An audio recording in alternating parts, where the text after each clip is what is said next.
Prime Minister under pressure. Tough weeks ahead for Tony Blair as Lord Hutton prepares to publish his report into the death of Dr Kelly the day after the crucial vote on university tuition fees. Iraq kit crisis. A widow says the government failed to equip her husband for battle. Turning the tables, new results suggest comprehensive schools are as good as grammars at improving their pupils. Also in this hour, who killed the colonel in the village of Furnix Pelham? Villagers hold a crucial meeting in the hunt for the murderer of Robert Riley Workman. And Safe Hands says goodbye. We've a special interview with the now former England goalie, David Seaman.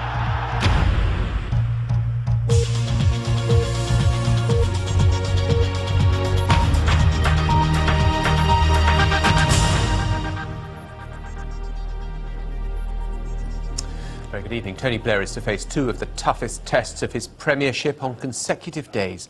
Today, Lord Hutton confirmed that he'll release his report on the circumstances surrounding the death of the weapons expert Dr David Kelly on January the 28th, just a day after the government faces the crucial Commons vote on its plans to bring in university.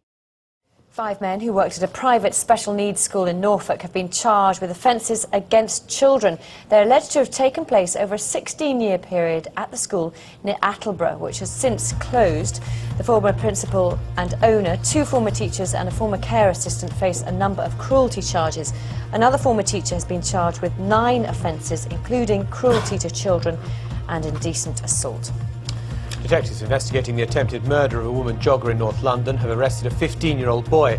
The 39-year-old woman was stabbed in Clissold Park in Stoke Newington while she was out running last month. The search for 3 fishermen missing from a French trawler off the coast of Cornwall has been called off. A major rescue operation had been underway in the waters off Cornwall after a French fishing trawler capsized 30 miles southwest of Lizard Point. 2 bodies have been recovered from the sea. 3 other crew members are still missing. Harold Chipman's widow will get part of his NHS pension, reportedly worth £100,000, plus an annual income of around £10,000. Hertfordshire police have received more than 80 calls since releasing the tape of a 999 call they believe is linked to the murder of Colonel Robert Workman. The 83-year-old colonel was shot dead. Professor Ted Ragg there. 8:15, the headlines. Lord Hutton is to publish his report into the death of Dr David Kelly on January the 28th, one day after the government faces a crucial vote on university tuition fees. There are calls for the Defence Secretary Geoff Hoon to resign over the death of a British soldier forced to hand over his body armour in Iraq. New league tables show that comprehensives are as good as selective schools in improving pupils' results. And the sports headlines. David Seaman tells the BBC he wants to share the secrets of his saves. The former England #1 says he wants to return to Arsenal as goalkeeping coach. Scott Parker faces the drop. Charlton manager Alan Kirbishley may leave him out this weekend, saying the midfielder's unsettled by rumours of a transfer to Chelsea. Another good day for Colin McRae in the Dakar Rally. He followed up yesterday's stage win by taking 2nd place today. Those are the headlines. Sport in full in half an hour's time. Thanks, Izzy. Later this month, Tony Blair will face the 2 toughest tests of his premiership on consecutive days. Lord Hutton will release his report on the circumstances surrounding the death of the weapons expert Dr David Kelly on January. Stephen Powell was talking to me just a little bit earlier.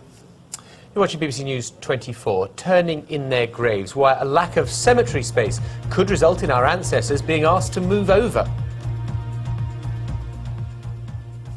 Boots, the chemists, say fierce competition on the high street means they'll have to axe 900 jobs at their head office in Nottingham. But the store is to create nearly 300 other jobs, which will be mainly in their stores.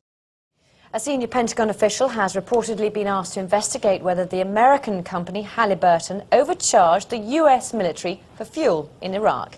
Pentagon sources say it comes after suspected irregularities were discovered in oil supplies to forces in Iraq. If confirmed, the inquiry would be a major blow for the company, which was previously accused of overcharging taxpayers for oil imports. Tens of thousands of Iraqis have gathered outside a mosque in the southern city of Basra for a demonstration against the coalition. The rally was called by a senior cleric of Iraq's Shiite majority, who wants direct elections and has rejected the current transition plans proposed by the United States. 6 people have been injured after a car bomb exploded in front of a church in the Pakistani city of Karachi.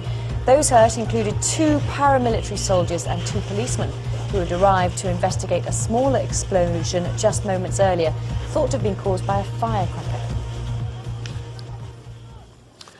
A convicted paedophile has been banned from using the internet or mobile phones for 5 years by a judge at Mold Crown Court. Our Wales correspondent, Wira Davis, who's in Cardiff, said that...